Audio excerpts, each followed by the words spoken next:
Hi, it's Celeste, your canary in the coal mine. So today I wanted to talk about the information we get from our government that we trust, and it isn't always accurate or true. I'm not saying that the government's going out of its way to lie to us. That might be true, but that's not my point.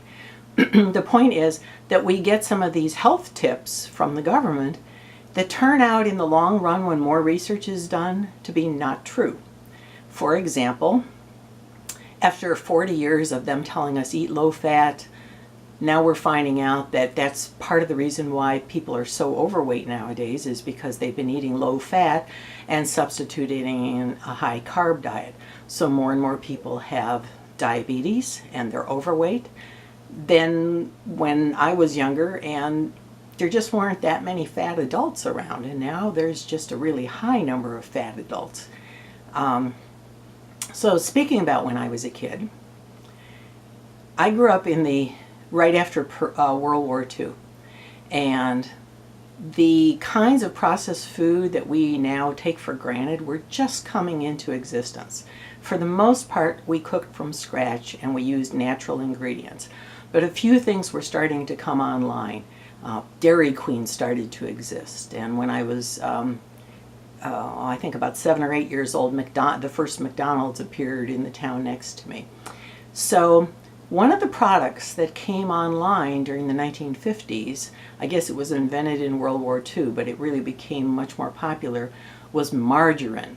And margarine was supposed to save everybody from heart attacks.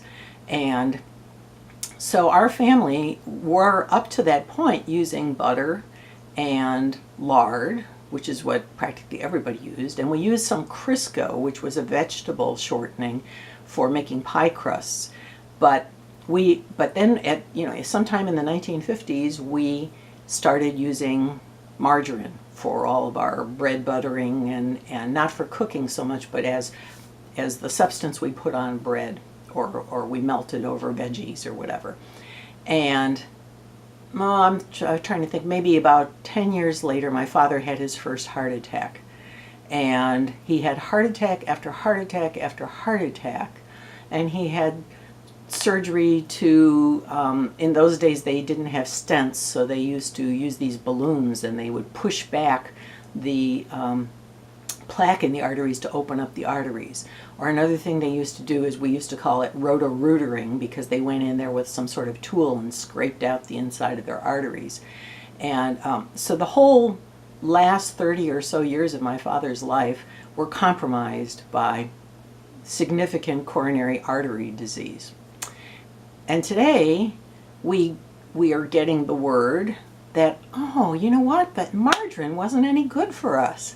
That was like trans fats, when what was sold to us as a benefit, polyunsaturated, hydrogenated, that actually meant that they were turning a substance that was fairly good into something that was fairly bad, and then promoting it to us as a healthy way to live.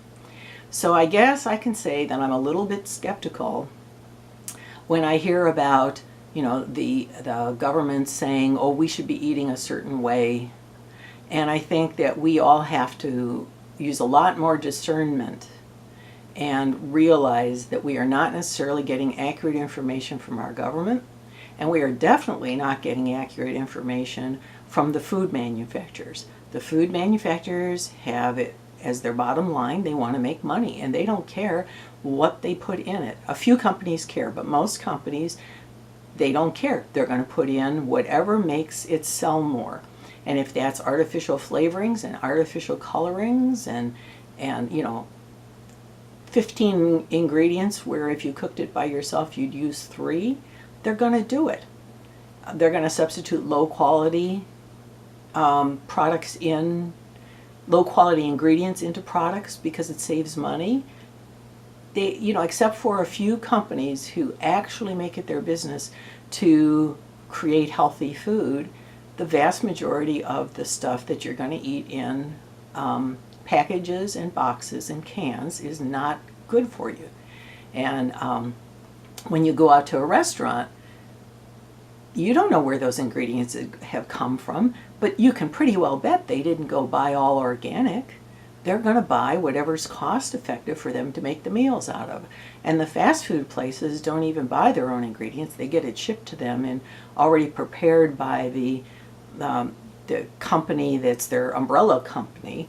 So they don't even have, for the most part, any selection process. When I was a teenager, I worked in a little coffee shop here in town, and actually the guy who ran the place went a few doors down in that same little shopping center and bought the food at the grocery store and then brought it over and cooked it. You know, they don't do that anymore. The food gets delivered by the parent company, and they just make what's delivered. It's already pre-chopped, it's already pre-mixed. They just have to do a few things to it, and there it is. So remember that most restaurant food, especially if it's fast food, is also processed food, or it's made out of low quality ingredients that might have pesticides all over it, and they're probably not organic. So that's what I wanted to just tell you, my little family history story about my father and his heart attacks and heart disease and everything, and how I'm sure it didn't help him that we switched from using butter over to using what we now know is trans fats that aren't any good for you. So that's it for today, and I hope this is another healthy tip that you can use to get well and stay well. Thanks.